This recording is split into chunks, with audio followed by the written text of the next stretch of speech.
Bienvenidos, mi nombre es Liliana Mondragón y en esta ocasión hablaremos sobre consentimiento informado. ¿Pero qué es el consentimiento informado? ¿Qué elementos lo componen? ¿Qué aspectos importantes hay que considerar para la aplicación en la investigación y en la atención médica? ¿Cuál es su fundamento? ¿De dónde nace? Estos y otros temas son los que revisaremos el día de hoy. Iniciaremos con la parte de saber de dónde nace el consentimiento informado. El consentimiento informado en realidad aparece a raíz de muchos hechos históricos relevantes que han dado origen no solamente al consentimiento, sino a las normativas éticas donde está establecido lo que es el consentimiento informado. Uno de los primeros fue a partir de todas las atrocidades cometidas durante la Segunda Guerra Mundial. Se llevaron a cabo una serie de juicios hacia algunos médicos nazis en la ciudad de Nuremberg. De ahí que aparece el Código de Nuremberg. Este documento normativo es muy importante porque ahí figura el consentimiento informado y tres de sus elementos importantes: la voluntariedad, la libertad y la información, que son elementos que después van a aparecer y que son los que conforman en realidad el consentimiento informado. El segundo hecho histórico es el desastre de la talidomida. Este evento realmente fue lo que se consideraba, fue un desastre porque a partir o a finales más bien de la década de los 50 se recetaba en muchos países del mundo la talidomida como remedio para paliar las náuseas que las mujeres sufrían durante el embarazo. Se prohibió hasta 1961 porque se descubrió que producía malformaciones en los recién nacidos. Se vendió en 50 países con 80 nombres comerciales distintos, lo cual produjo 20 millones de bebés mutilados. En esta parte, que aparece en la Declaración de Helsinki de 1964, ya vemos el consentimiento informado con un componente extra al anterior estipulado en el Código de Nuremberg, y es el representante legal. Es decir, si la persona no puede consentir, entonces habrá alguien más que lo haga, y en este caso es un representante legal. En este sentido, este desastre de la talidomida, este evento histórico, lo que dio también lugar fue una regulación legislativa de las patentes y sobre todo la exención del consentimiento informado. El segundo evento histórico, también muy lamentable, fue el estudio de Tuskegee, realizado en Alabama con la población afroamericana, donde el propósito del estudio fue una investigación cuyo propósito era conocer la historia natural de la sífilis, una enfermedad crónica contagiosa, y evidentemente la idea de los investigadores era conocerla más allá de que ya a mediados de la investigación se había descubierto la penicilina, tratamiento adecuado y apropiado para combatir esta enfermedad. Sin embargo, los investigadores siguieron corriendo la investigación durante 40 años que duró esta, y bueno, lo que implicó fue una serie de elementos poco éticos en este estudio, como que la población era coercionada, que había incentivos impropios, etcétera, etcétera, engaños y demás.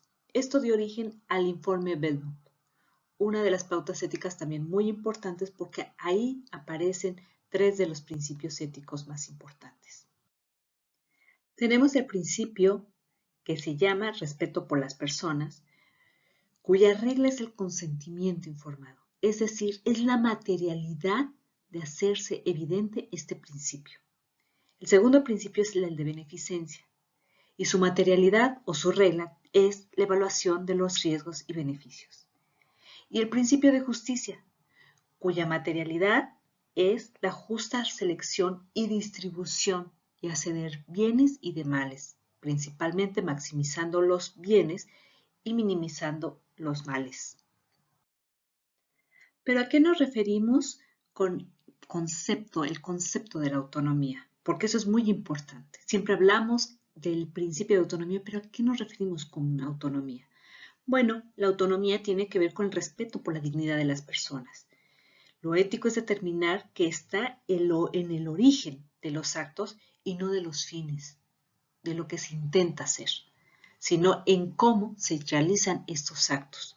Por eso se dice que las personas deben de ser tratadas como fines, es decir, personas que pueden tomar decisiones que son racionales, que son entes morales, que pueden llevar a cabo toda su libertad y su autodeterminación para tomar o a llevar a cabo una acción. Eso tiene que ver con el respeto de la dignidad. Estamos tratando con personas que pueden tomar decisiones y que se conocen a sí mismas. Entendiendo este concepto de autonomía, podemos entender también el principio de autonomía.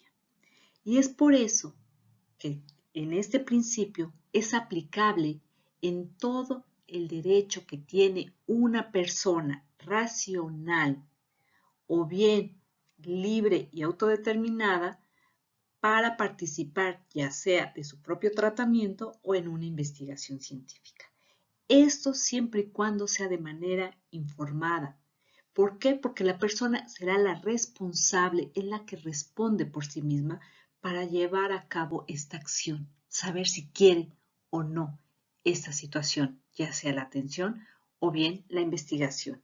Y es que la autonomía no solo se rige por la cuestión racional o la capacidad que pudiera tener una persona para tomar una decisión, sino más bien habla en general, es un concepto mayor sobre la identidad individual y la integridad como persona, que está fundamentada también por las creencias y los valores personales. Por eso, el principio de autonomía se basa en las decisiones en las que una persona puede tomar en una situación particular. Claro, de manera informada, de manera adecuada, cuyo conocimiento tenga para que pueda analizar e interpretar dicha información y evidentemente tomar la decisión bajo la capacidad que tenga para entender, apreciar y sobre todo expresar esta decisión a un otro. Ese otro es quien va a respetar la autonomía de esta persona. Por eso implica que haya un reconocimiento de esta autonomía para poder respetarla. No se puede decir que la persona es autónoma y nosotros o en general la gente no da ese reconocimiento. Sabemos que cuando la persona es autónoma se le reconoce su derecho como persona moral, como ente moral. Eso implica sus puntos de vista, tomar sus propias decisiones, bajo ciertas opciones, su forma de actuar y respetar esa forma de actuar con base también en sus valores y sobre todo las creencias que tenga la persona. De esta manera, la ética exige que hagamos todo lo que esté en nuestro alcance para potenciar la autonomía de las personas, por ejemplo, en el campo de la atención clínica, pero también de la investigación. Y una forma de potenciar esta autonomía, de respetar la autonomía y de reconocer la autonomía de las personas en ambos campos, tanto de investigación como de atención, es el consentimiento informado. ¿Qué es el consentimiento informado a todo esto? Bueno, según la Organización Mundial de la Salud, el consentimiento informado es el proceso donde la persona decide, libre de cualquier forma de coacción o influencia indebida, el participar en una investigación después de haber recibido información relevante para tomar la decisión. La OMS dice que es un proceso dinámico e interactivo. Y eso, aunque habla de la investigación, habría que ampliar el campo también a la atención clínica. Y aquí hay que poner el ojo en algo muy particular. Dice la OMS que es un proceso el consentimiento informado. Y efectivamente, entendamos que el consentimiento es un proceso en el cual esta persona acepta participar en una investigación o ser atendido clínicamente, ya lo decíamos, conociendo también los riesgos, los beneficios, las consecuencias o problemas que pueda presentar durante el desarrollo de la misma. La formalización es lo que nosotros conocemos como este formulario o la carta, pero lo importante es el proceso. Y si se dan cuenta, tanto en esta definición como en la de la OMS, lo que marca es este concepto de autonomía y del principio de autonomía que venimos trabajando. Pero ¿por qué el consentimiento será un proceso? ¿Y por qué no solamente es el formulario o la carta tal cual lo conocemos? Bueno, el consentimiento es un proceso porque es algo dialógico, comunicativo en dos sentidos. Nuevamente, si recordamos que la autonomía es solamente de la persona, pero también el respeto que implica el reconocimiento a partir de otra persona, entonces aquí es donde se juntan los dos puntos. El proceso comunicativo, la autonomía de la persona y el reconocimiento de esa autonomía por un otro, que es el que tendrá que tener ese respeto por la autonomía de la persona. Entonces, aquí es en dos sentidos, que empieza cuando efectivamente está este contacto inicial de estas dos personas y finaliza cuando se cumplen todo lo que se implica o que esté implicado o esta promesa, digámosle, moral de lo que lleva el contenido del consentimiento informado, ya sea en un campo como el de la investigación o el de la atención clínica. En este sentido, la persona que tiene la autonomía para tomar decisión, lo puede hacer, pero siempre con un escenario particular, adecuado. ¿Cuál? Tomar el tiempo para llegar a una decisión, tener la forma de consultar a alguien más, no como de manera coactiva, sino más bien para saber qué puntos son los que le quedan dudas, ya sea con familiares o con otras personas, con el mismo investigador, con el mismo equipo de salud, ¿no? Debe proporcionarse de esta manera tiempo, espacio, recursos adecuados para que se lleve a cabo un procedimiento adecuado del consentimiento informado. Y en este sentido, hablamos de un proceso que tiende a tener estos elementos importantes. Cuando hablamos de consentimiento, tenemos que entender que la persona está en el proceso de realmente decidir si quiere ser atendido de alguna manera o si quiere participar en la investigación. Ser consciente de todo lo que implica eso, los riesgos, los beneficios, todo eso que hemos expuesto en un proceso del consentimiento informado. De esta manera, la persona podrá aceptar o rechazar el trato que se le da en el sentido de la invitación a la atención o bien a la investigación. Y algo importante es que para que llegue ese momento debemos considerar que nuestro consentimiento informado tiene 4 elementos muy importantes: la información, el entendimiento, la voluntariedad y la capacidad. La información, que es el primer elemento que debe contener el proceso de consentimiento informado, debe de ser adecuada. ¿A qué nos referimos con adecuada? Bueno, debe tener un nivel cultural de acuerdo a la persona con la que estamos platicando o dialogando. Conocer muy bien la edad para poder hacer los ajustes del lenguaje, la situación en la que se encuentra, la parte personal, ¿quién es esa persona? La situación familiar, si es que la familia está presente, la cuestión social, su contexto social, la parte también profesional del paciente, si es que tiene una cuestión de ese tipo. El segundo elemento es el entendimiento de la información. Evitar el uso de tecnicismos, expresiones largas y complejas. El tercer punto es la capacidad que pueda tener la persona para consentir. Y esto tiene que ver con que hay personas que tienen una capacidad disminuida, como aquellas que son menores de edad o bien que tienen alguna afección de la salud o una condición mental que les puede impedir tener la capacidad completamente de entender la situación por la que están transcurriendo y entender evidentemente y obviamente el consentimiento informado, a qué se le está invitando. El cuarto elemento es la voluntariedad. Ya decíamos que una persona autónoma debe de actuar de manera libre y sin ninguna coacción, influencia, manipulación o persuasión. Pero vayamos punto por punto. La información. Sobre la información, la debe de dar una persona calificada para ello. Debe saber porque debe de responder dudas que tenga la persona en cuestión. En este sentido, la información tiene que ser clara, sin tecnicismos, ya decíamos, imparcial, exacta, veraz, oportuna, completa, adecuada, fidedigna y oficiosa.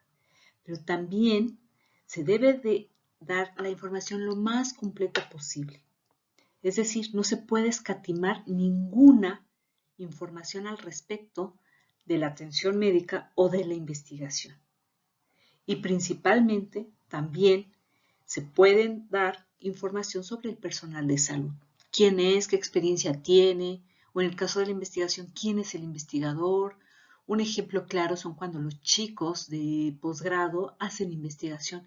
Esta información de que el investigador principal es un alumno es importante que la conozca el participante, el posible participante. Y bueno, al final también hay que entender que se trata de una comunicación y un proceso de ida y venida. Es decir, la persona puede tener dudas y uno tiene que responder siempre.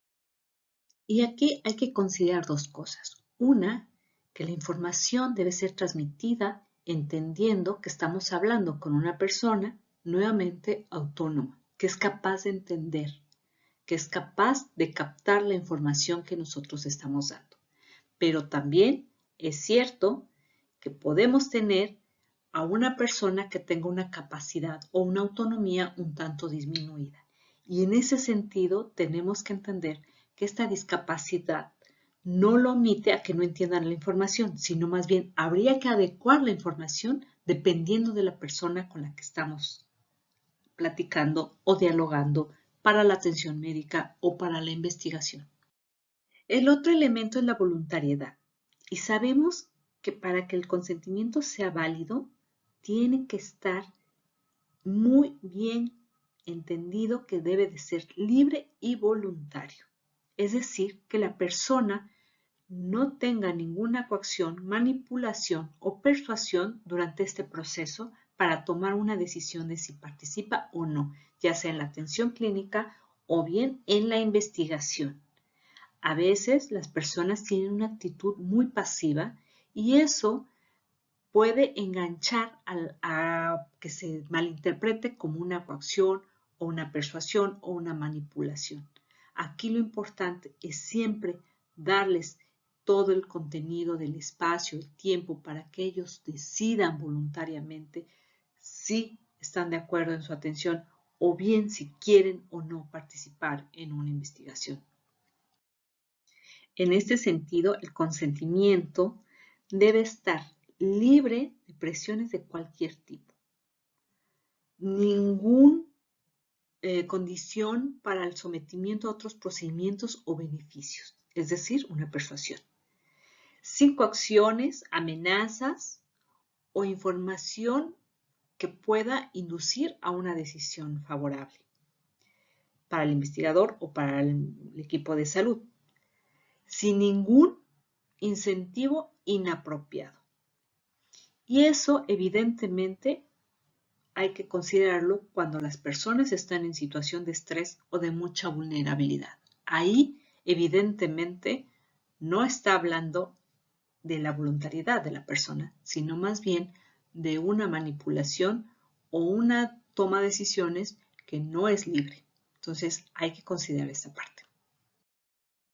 La capacidad es otro de los elementos muy importantes. Bueno, la capacidad estamos conociéndola como capacidad cognitiva y se trata de la característica que tiene una persona para comprender la situación que enfrenta y las consecuencias que ésta podría generarle, tomando y fundamentando una decisión o elección basada en sus valores y preferencias de vida. No hay que confundir la capacidad, que es un término mucho más psicológico, con la competencia, que es un término totalmente con contenido jurídico referido a la aptitud de los sujetos para ejercer sus derechos. La capacidad siempre va a ser gradual, es en un continuo básicamente, y principalmente se utiliza para una acción en concreto, en este caso, ya sea una decisión concreta para la atención médica o bien para participar en determinada investigación. Cuando las personas tienen una capacidad disminuida, entonces hablamos de una discapacidad y entonces otorgamos lo que llamamos el asentimiento, que es una variante del consentimiento. Es decir, la persona no posee la legalidad de la competencia, pero esto no la elimina de que pueda tomar una decisión sobre algo en particular. Y esto es lo que se llama asentimiento informado. El consentimiento lo tomará una tercera persona. En este caso del asentimiento se aplica principalmente en niños escolares que tienen una capacidad para comprender la información, pero evidentemente no tienen la competencia para firmar o bien para formalizar un consentimiento informado. En estos casos son los tutores, padres, quienes deberán aplicar para el consentimiento informado. El último elemento del entendimiento tiene que ver con la información, con la voluntariedad, pero también, ya decíamos, con la capacidad. Y otro punto importante que nos lleva al contexto en general del consentimiento es la parte social y cultural que tenga la persona. Hay que tener en cuenta que las características de las personas son distintas, siempre son distintas. Entonces es muy importante considerar de qué contexto social y cultural están teniendo o partiendo estas personas, a cuál pertenecen. Y este tiene que ver con dos elementos muy importantes para poder presentar una buena información. Primero, la información en tanto el contenido que debe ofrecerse, que ya lo veíamos en este elemento, y segunda es la forma, cómo se va a presentar esta información, en el sentido evidentemente social y cultural que la persona puede entender. Entonces, hay dos elementos, contenido y forma de la información para un entendimiento claro del consentimiento informado a partir del contexto social y cultural de las personas. Y estos puntos nos llevan también a entender qué es lo que hay que considerar. Bueno, el contexto cultural de la religión también, el estilo de vida, la escolaridad, el idioma y otros elementos que parten de este contexto social y cultural diverso en las que se insertan las personas. Teniendo en cuenta todo lo anterior, entonces sí podemos pasar al siguiente punto. ¿Cómo aplicar el consentimiento informado en el campo de la salud? Hablaremos primero sobre el consentimiento informado para la atención clínica. Según la CONAMED, el consentimiento informado es un derecho fundamental del paciente y una exigencia ética y legal para el médico. Y debe tener tres requisitos: información adecuada, que se otorgue libre y consciente, estar ausente de error, violencia y dolo. Y la información que se otorgue debe ser oportuna, completa, veraz, comprensible y con tracto sucesivo, es decir, como un proceso también. En la atención clínica existe el consentimiento por sustitución. Es muy importante y se da cuando se ve mermada o existe una ausencia de capacidad temporal o permanente para expresar libremente la voluntad individual del paciente. Está justificada con la intervención de un familiar más próximo con la finalidad de obtener el consentimiento. Un ejemplo claro de estas situaciones son en los casos de emergencias, cuando se pone en riesgo la vida e integridad física del paciente.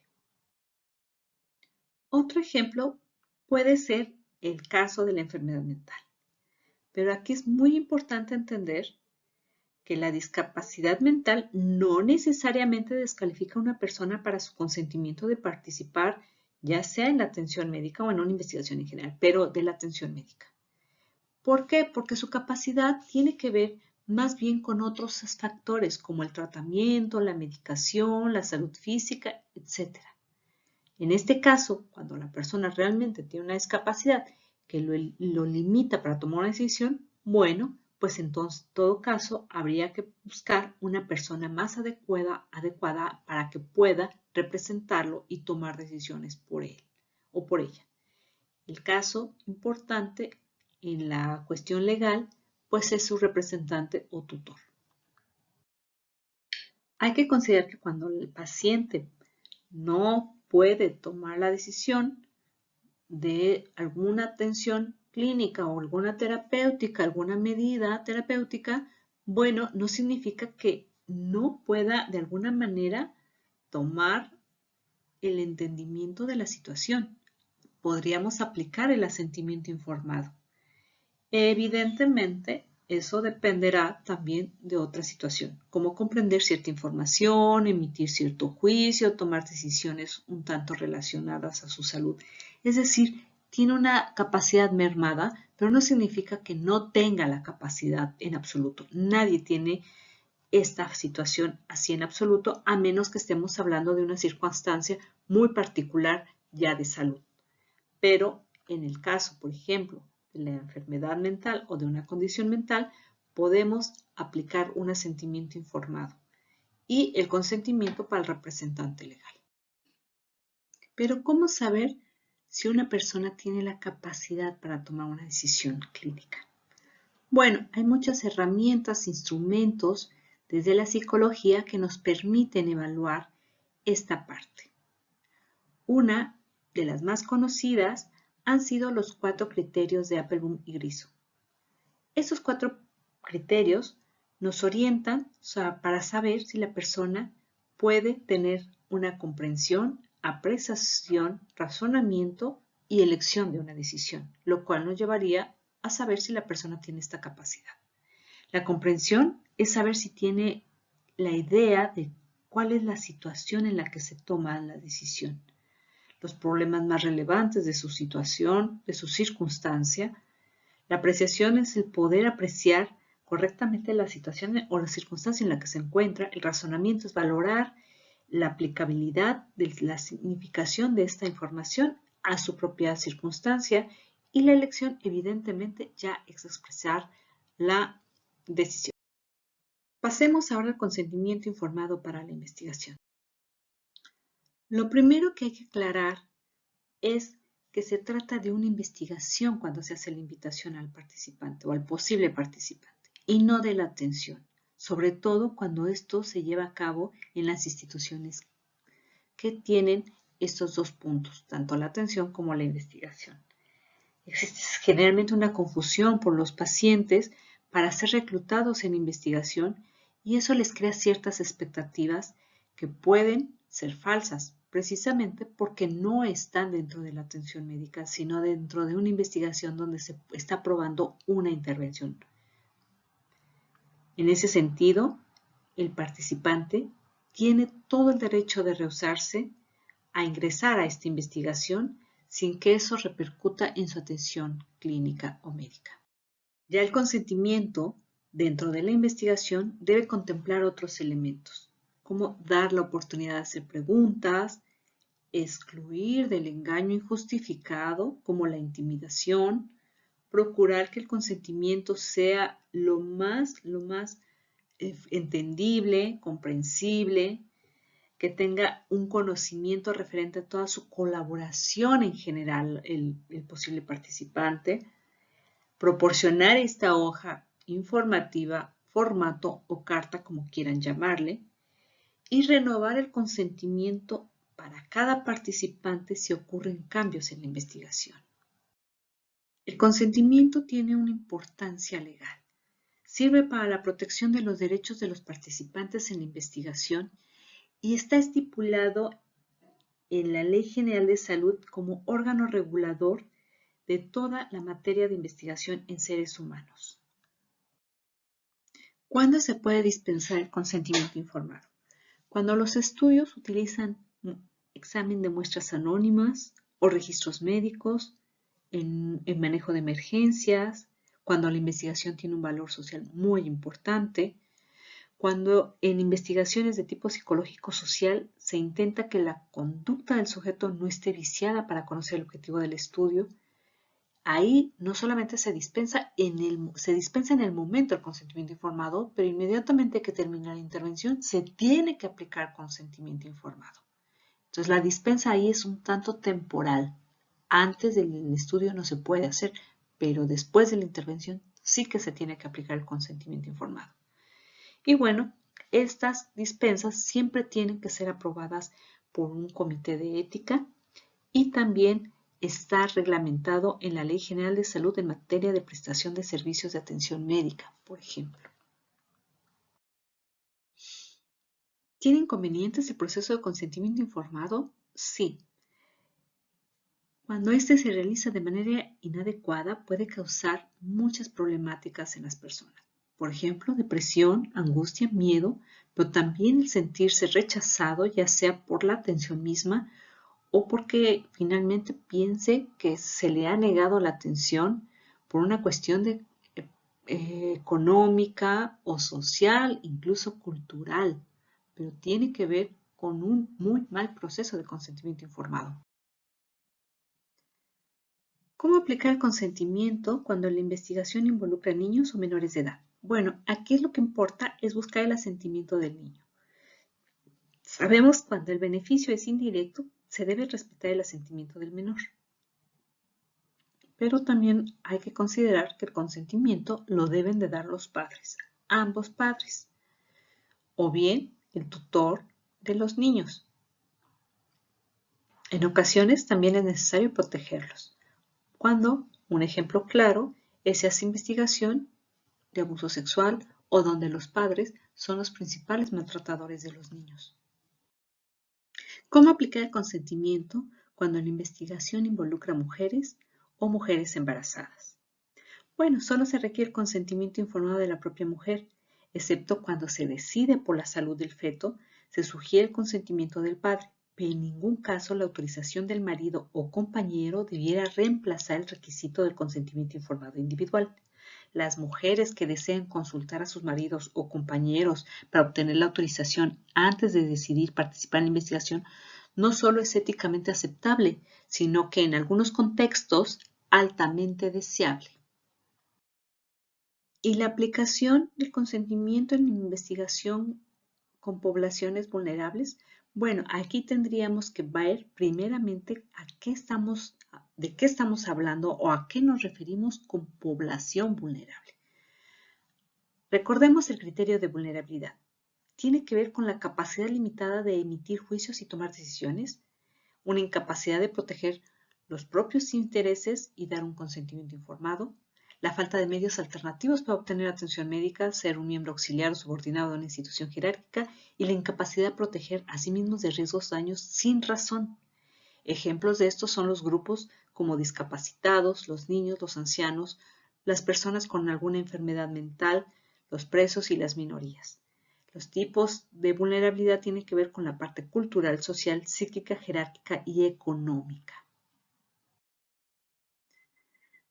Teniendo en consideración este criterio de condición de vulnerabilidad, entonces, para la investigación se tiene que dar una buena justificación de cómo se debe de obtener consentimiento en los periodos más lúcidos de los participantes que son pacientes, por ejemplo, ya decíamos, que tengan una condición mental. También incluir a los menos vulnerables de un grupo de la población. Demostrar que el proyecto de investigación realmente beneficia a estas poblaciones. Y lo otro también es respetar el contexto cultural y social. Por ejemplo, en las poblaciones que tienen esta característica de que es necesaria la consulta comunitaria, entonces tendríamos primero que aplicar este consentimiento de esta consulta con esta consulta comunitaria y posteriormente el consentimiento individual. Nuevamente, al igual que en el contexto del ámbito de la atención médica y del consentimiento, del proceso de consentimiento en general, nuevamente debemos centrarnos en el contexto social y cultural de las personas. Como Por ejemplo, ya decíamos, estas consultas comunitarias que son muy comunes en el ámbito de las comunidades indígenas, tribales, originales, campesinas. Es muy común estas prácticas y por ende hay que respetarlas.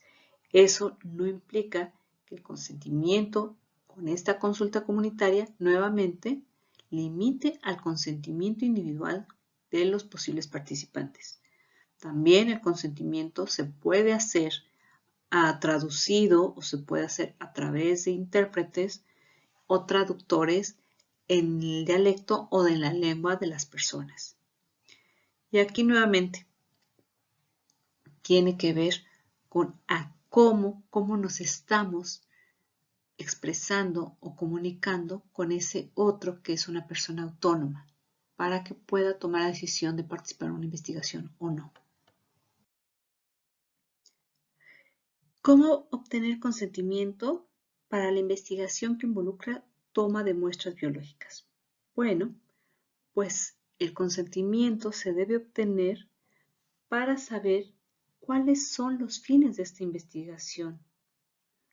Y finalmente también si esto tiene que ver con que posteriormente habrá más información al respecto para futuras investigaciones, qué se va a hacer con esas muestras, cuánto tiempo van a durar, etc. Sin embargo, este es un tema que seguimos trabajando porque es una materia pendiente. Finalmente, conozcamos los errores en la elaboración del consentimiento informado. De acuerdo a la evaluación ética de los proyectos de investigación, se sabe que los participantes no entienden las intervenciones. El proceso informativo por parte del personal sanitario es complejo. Aunque utilizan apoyos como materiales multimedia, folletos, videos, etc., parece que estos no sirven de mucho porque los consentimientos informados tienden a ser largos, desorganizados, con un lenguaje complejo, lleno de tecnicismos, donde tampoco se consideran las condiciones del participante en el momento de recibir la información. Por ejemplo, su situación clínica, la gravedad de la enfermedad. Tampoco se considera el nivel educativo y cultural de la persona. Y aunque se recomienda que los consentimientos tengan un lenguaje para una persona con educación básica, los consentimientos están elaborados para personas con nivel educativo de bachillerato o posterior. ¿Cómo se puede mejorar esto? Bueno, también se sabe que cuando los profesionales de la salud o los investigadores hacen verbalmente la invitación a los pacientes o participantes, utilizan un lenguaje mucho más comprensible y accesible. Esto no se ve reflejado en los documentos.